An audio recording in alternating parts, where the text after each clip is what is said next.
अरे रे रे रे रे रे हाय रे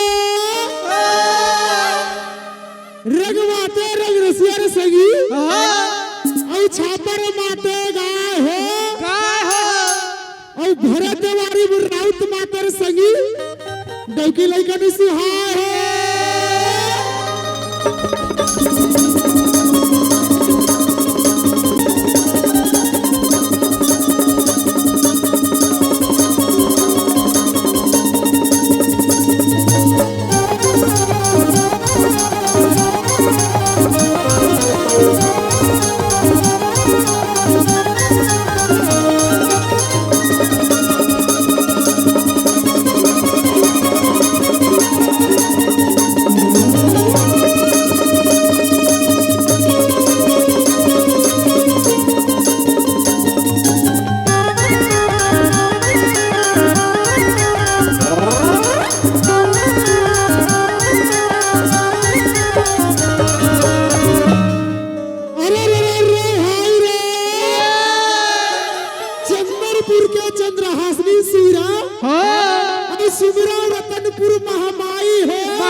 हेलो हाउ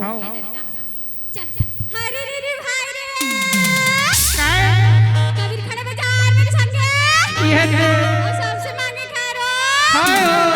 कबीर खड़े बाजार मेरे संगे और सबसे मांगे खारो ना कहो इसे दोस्ती है ना हो इसे मेरे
कौन जाने गरम है ताकि से आवाज नहीं आती नहीं आते बताना कैसे आवाज नहीं आती कि तुम काय बात है बात नहीं हो धुन बिना खाया हो किसे बिना खाया भूख लगा थी गुच्चू खा ले ये दद्दा तो कैसे आवाज नहीं आती आना चाहिए ना खाए खा हरे रे रे भाई रे हाड़ के बाजार के रे संगे लाले लाडवा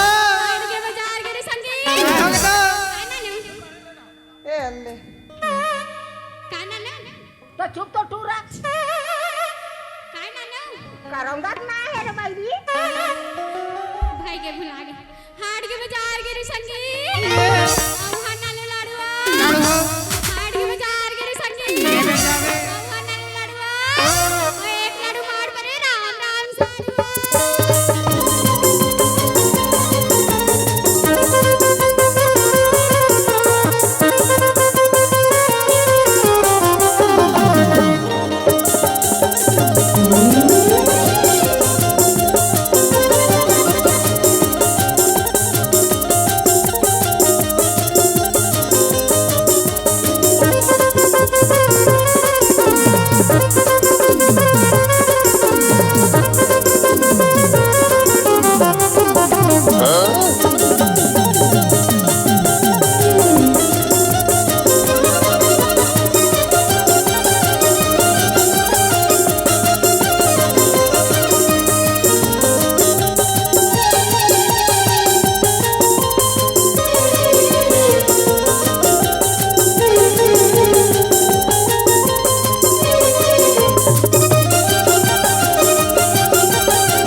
सूरज चाहे घाम हो अरे लंका चाहे मंदोदरी सीता चाहे राम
बगीचा सीता बैठे खोजत आए हनुमान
सबले बड़े अयोध्या जी राम ले अवतार हो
हरि ओम। बोल सुआ महारानी की जय। हरि ओम। बोल छत्तीसगढ़ महतारी की जय हो। जय से